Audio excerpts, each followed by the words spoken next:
Mais parfois, hein, dans certains clubs du Brésil, on attend le Messi.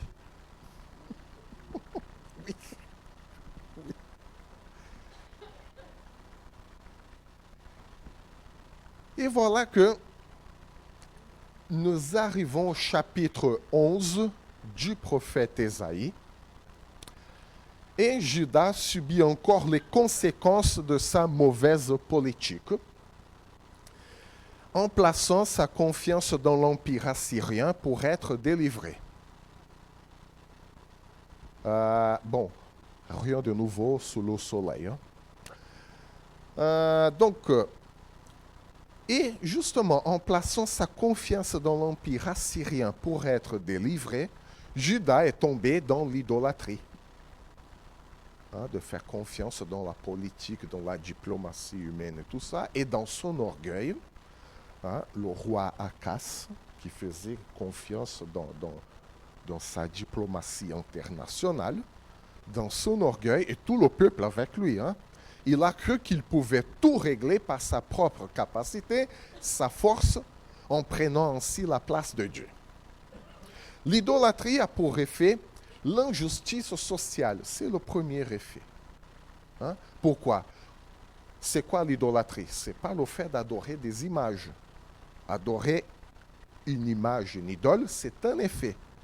L'idolâtrie, ça veut dire prendre la place de Dieu. Et lorsque nous prenons la place de Dieu, si nous considérons Dieu, évidemment, on va considérer l'autre moins que nous, parce que tous ne sont pas des dieux. Or, si je suis Dieu, tous les autres sont à mon service. Hein? Et si tous les autres sont à mon service parce que je suis Dieu, quel est l'effet de ça? Le premier effet, l'injustice sociale. Voilà pourquoi l'injustice sociale est l'un des premiers effets de l'idolâtrie.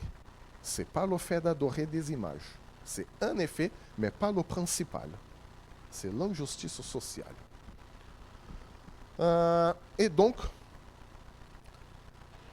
dans l'injustice sociale, hein, les pauvres sont complètement oubliés.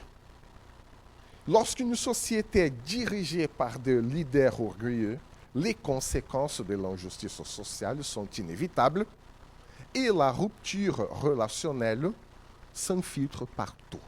Il n'y a plus de cohésion sociale. Cette rupture entraîne justement la perte de cohésion sociale qui, à son tour, conduit à la perte de l'harmonie et de paix dans la société. Mais là, je ne parle pas de notre société d'aujourd'hui, je parle de Juda. Peut-être qu'il y a de ressemblances. Et donc, sans paix, il n'y a pas de justice possible à cause de l'orgueil. Face à un tel désastre, la question se pose. Comment restaurer cette société? Comment restaurer les relations brisées? Comment restaurer l'être humain? Si l'être humain a généré le chaos en cherchant à dominer sur les autres, comment peut-il survivre dans ces circonstances? On pourrait peut-être tout détruire et tout recommencer. Pourquoi pas? Mais Dieu a promis de ne plus détruire l'humanité après le déluge.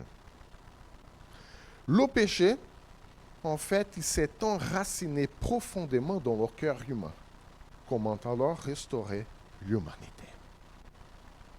Face à l'état chaotique de l'humanité, Dieu a promis d'envoyer un nouvel être humain pour restaurer toute chose. Cet être humain, il serait humain, hein, et il vivrait de la même manière que tous les autres êtres humains. Cependant, il serait également divin, doté de la sagesse et de la force de Dieu. Il serait rempli de l'Esprit du Seigneur, qui lui donnerait la sagesse et la force nécessaires pour gouverner avec justice et équité. Ainsi, il serait capable de renouveler non seulement la politique, non seulement l'écologie ou les aspects physiques de l'existence humaine, mais aussi il serait capable de restaurer la relation de l'humanité avec son Créateur. Lisons donc le texte d'Ésaïe chapitre 11, du verset 1 au verset 5. Ésaïe 11, de 1 à 5. Un rameau sortira de la souche de Jessé, ou de Isaïe, selon certaines traductions, et en rejetant poussera de ses racines. L'esprit de l'Éternel reposera sur lui, l'esprit de sagesse et d'intelligence, l'esprit de conseil et de force, l'esprit de connaissance et de crainte de l'Éternel. Il prendra plaisir dans la crainte de l'Éternel. Il ne jugera pas sur l'apparence, il ne décidera pas d'après ce qu'il entend dire, mais il jugera les pauvres avec justice et il décidera avec équité en faveur des malheureux de la terre. Il frappera la terre de sa parole comme d'une verge, et du souffle de ses lèvres, il fera mourir le méchant. La justice sera la ceinture de ses reins, et la fidélité la ceinture de ses hanches. Voilà le Messie de Dieu. Et dans ce texte, Ésaïe nous raconte tout d'abord l'arrivée du Messie, issu de la lignée d'Isaïe, le père du roi David. Il faut d'abord annoncer la venue du Messie.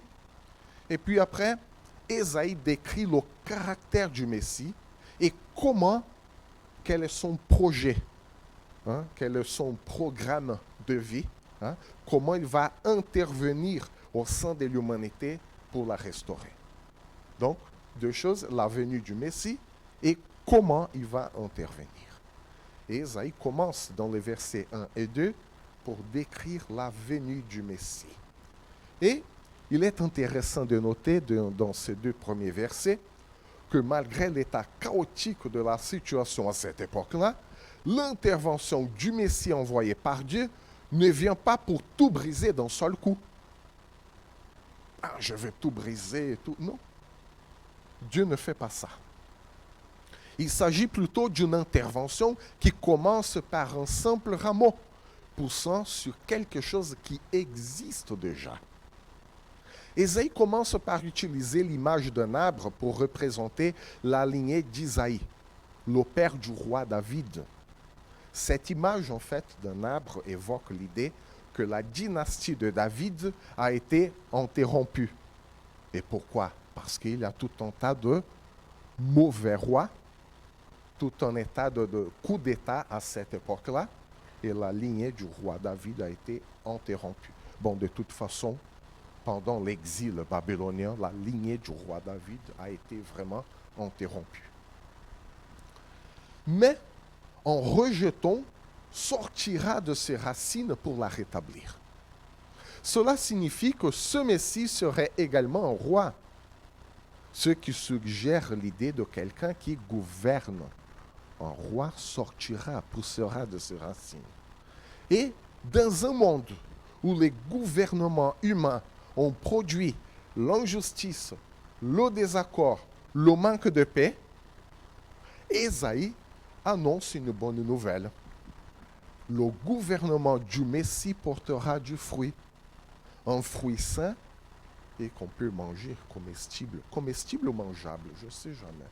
Voilà. Bien. Jusqu'à présent, l'humanité n'a connu que le goût amer et pourri du soi-disant pouvoir humain.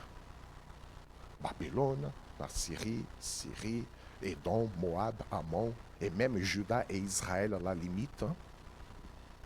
Mais au-delà de cela, Ésaïe montre que dans ce texte, le terme rameau, en hébreu, vient de la racine d'un mot qui signifie garder ou maintenir.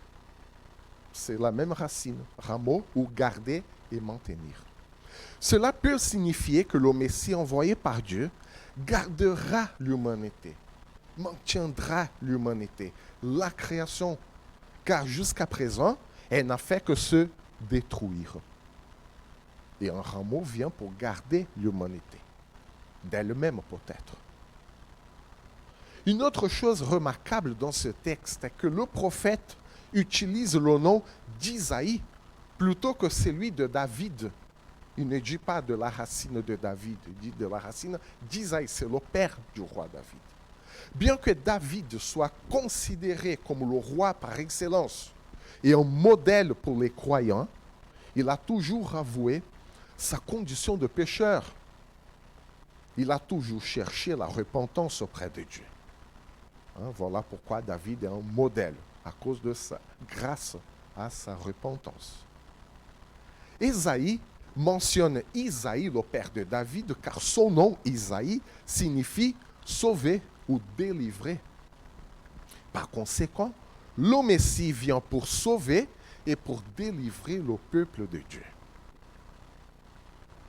Pour accomplir cette mission, le Messie sera investi d'une sagesse et d'un esprit de compréhension divin pour rétablir la paix, la justice, l'harmonie et surtout la réconciliation avec Dieu. L'Esprit de l'Éternel reposera sur lui, ce qui est un signe d'autorité divine et d'habilitation pour exercer une mission particulière, avec sagesse, comme Ésaïe le décrit, avec sagesse, intelligence, conseil, force, connaissance et notamment la crainte de l'Éternel. Personne d'autre que le Messie de Dieu ne possède ces caractéristiques. Personne d'autre n'est qualifié pour sauver l'humanité, pour restaurer l'humanité. Aucun gouvernement humain ne le peut. Personne d'autre que le Messie n'est sage car il comprend l'état réel de l'humanité et il connaît le chemin pour la restaurer. D'où sa sagesse et son intelligence. Personne d'autre que le Messie n'est puissant car les conseils qu'il apporte génèrent la vie. Ces conseils génèrent la vie car il vient dans la crainte de Dieu. C'est quoi la crainte de Dieu? C'est-à-dire dans une relation correcte et appropriée avec Dieu le Créateur. Quelle est cette relation correcte et appropriée avec Dieu le Créateur? Dieu est le souverain, l'être humain est pécheur. Puisque Dieu est souverain et que l'être humain est pécheur, ce dernier a besoin de restaurer sa relation avec son Créateur. Et voilà la mission du Messie, et voilà la crainte de l'Éternel sur lui. Ce n'est pas la peur de Dieu. C'est juste le fait de savoir que Dieu est souverain et que nous sommes pécheurs et limités. Parfois, l'être humain détruit tout pour tout recommencer. Mais Dieu vient doucement. Dieu vient tranquillement pour tout transformer.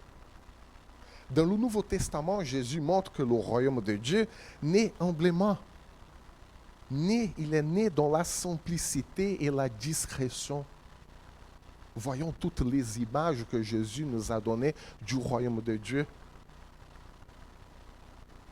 Le grain de moutarde qui grandit, mais c'est un grain de moutarde en principe. Cependant, la vocation humaine est de détruire la création pour la reconstruire à son image. Mais le résultat est terrible. Juste un exemple, la tour de Babel.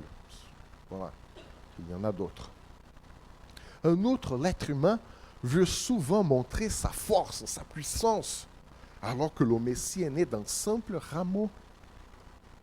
Malgré le manque de confiance d'Israël et de Juda envers le Seigneur à cette époque-là, ce qui a entraîné une destruction presque totale aux mains de la Syrie, cette destruction n'est pas le dernier mot de Dieu.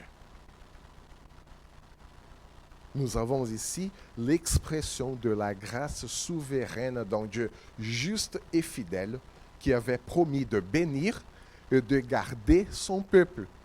Or, garder, c'est la même racine du terme rameau. Voilà l'accomplissement de Dieu, l'accomplissement de toutes ses promesses. Même si l'humanité s'est détournée de lui, si son peuple s'est détourné de lui, Dieu le cherche pour le restaurer et pour le sauver.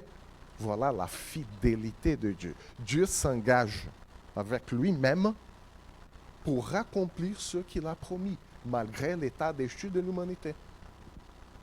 La lecture du texte d'Ésaïe nous rappelle que Dieu a promis d'envoyer un sauveur pour restaurer l'humanité et rétablir la justice et l'équité selon les paramètres de Dieu, pas les paramètres humains. Mais nous avons tous connu l'injustice, la souffrance, le manque de paix dans nos vies et dans notre société. Mais la promesse de Dieu est que le Messie est venu, Jésus est venu pour apporter la justice, la paix, l'harmonie dans nos vies et dans le monde entier. Cependant, nous ne devons pas nous reposer sur cette promesse en attendant que tout soit résolu comme un coup de baguette magique. Nous avons également, nous, un rôle à jouer dans ce que Dieu fera pour restaurer l'humanité. Il nous permet de participer à son œuvre.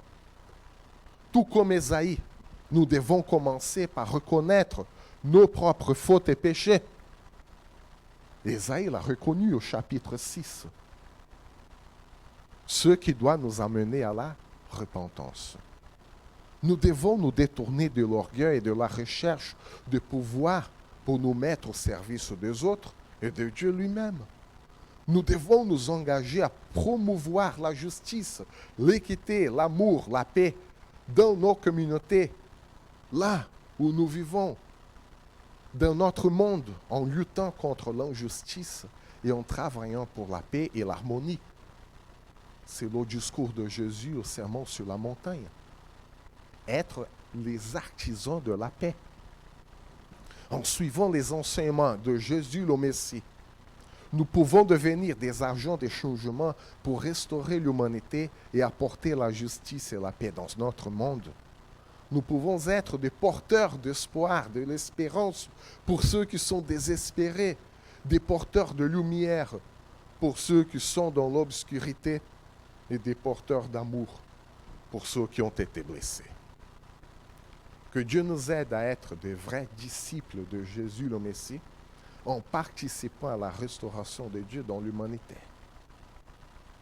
Et dans ce premier moment, Ésaïe a présenté le Messie. Il passe maintenant à partir du verset 3 à décrire comment ce Messie va travailler pour restaurer l'humanité. Et justement, après avoir décrit la venue du Messie, le prophète Ésaïe détaille son caractère et comment il va réellement restaurer la création, du verset 3 au verset 5. Et il est remarquable que la première caractéristique du Messie soit qu'il respirera la crainte de l'Éternel. La respiration, nous savons, implique l'inspiration et l'expiration. Lors de l'inspiration, le Messie percevra profondément l'éloignement et la rupture que le péché a causé entre Dieu et sa création. Il va sentir ça. Il comprendra également que la repentance est la seule solution viable, car Dieu est toujours disposé à pardonner. Sinon, pourquoi la repentance? Si Dieu n'est pas disposé toujours à pardonner.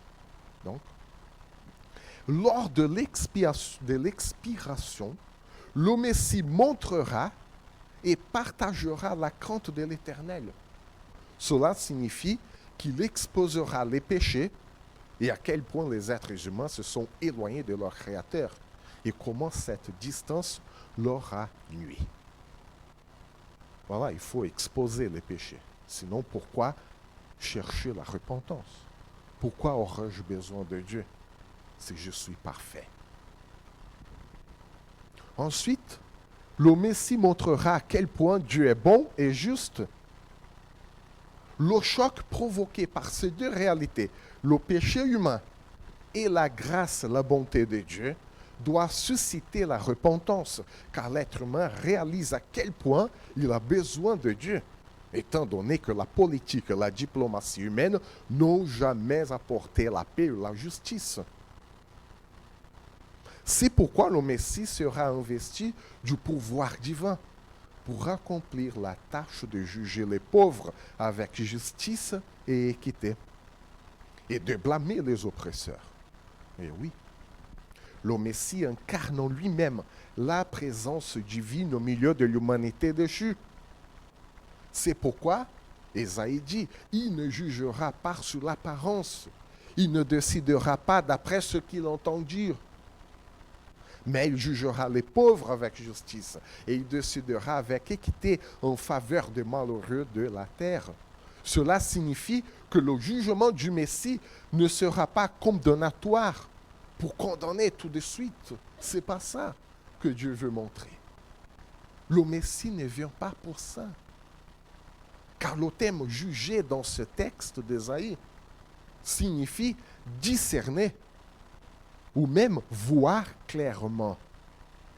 À cette époque-là, on ne voyait que le dommage extérieur causé par la politique humaine.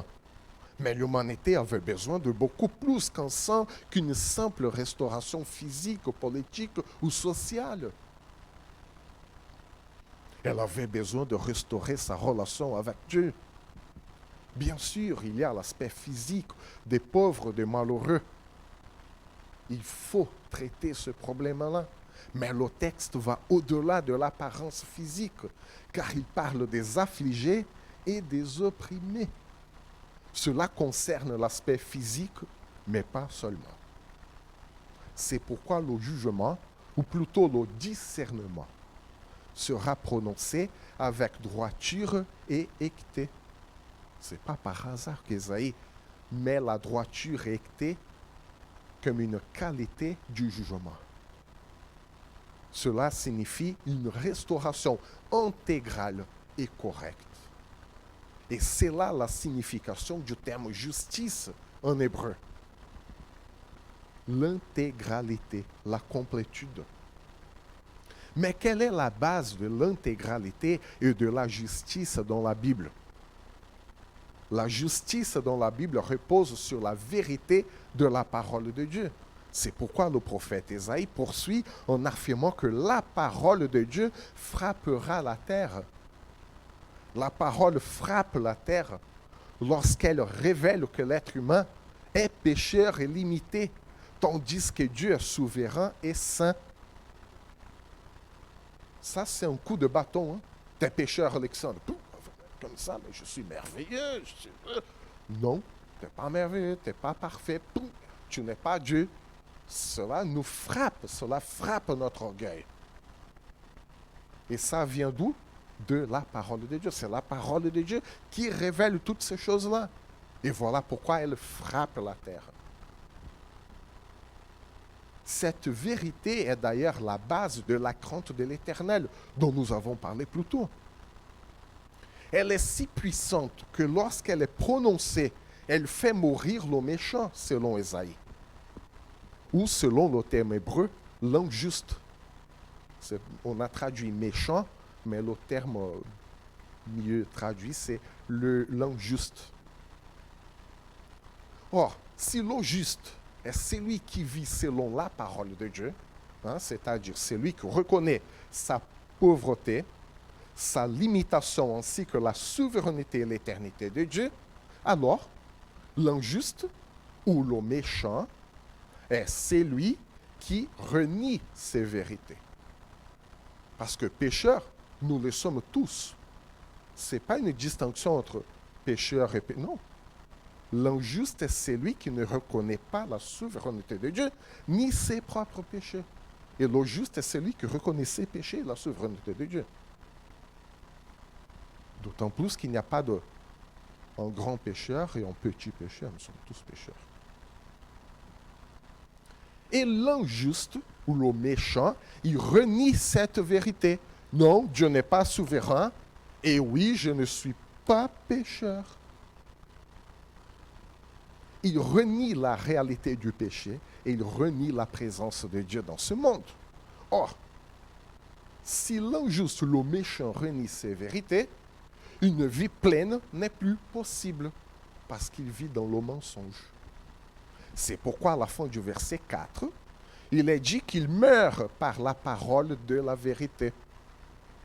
Il renie la vérité de la présence de Dieu. Il renie la vérité qu'il est pécheur, donc il est mort parce qu'il renie une vérité évidente. Et voilà pourquoi la parole de Dieu tue le méchant.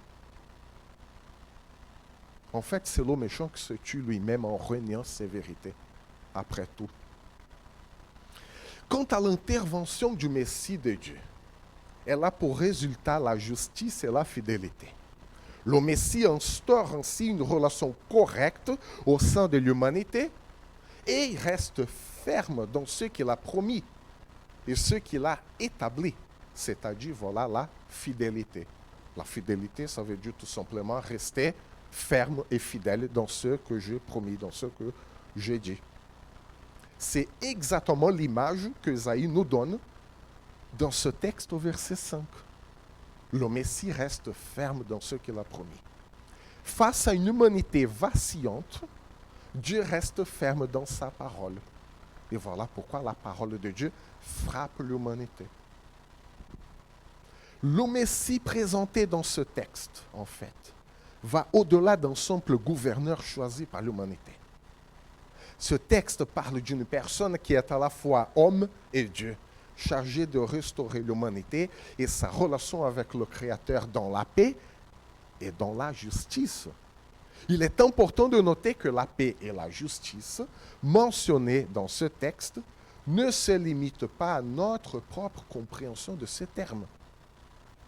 Ésaïe parle de paix parce que l'harmonie entre l'humanité et Dieu est rétablie.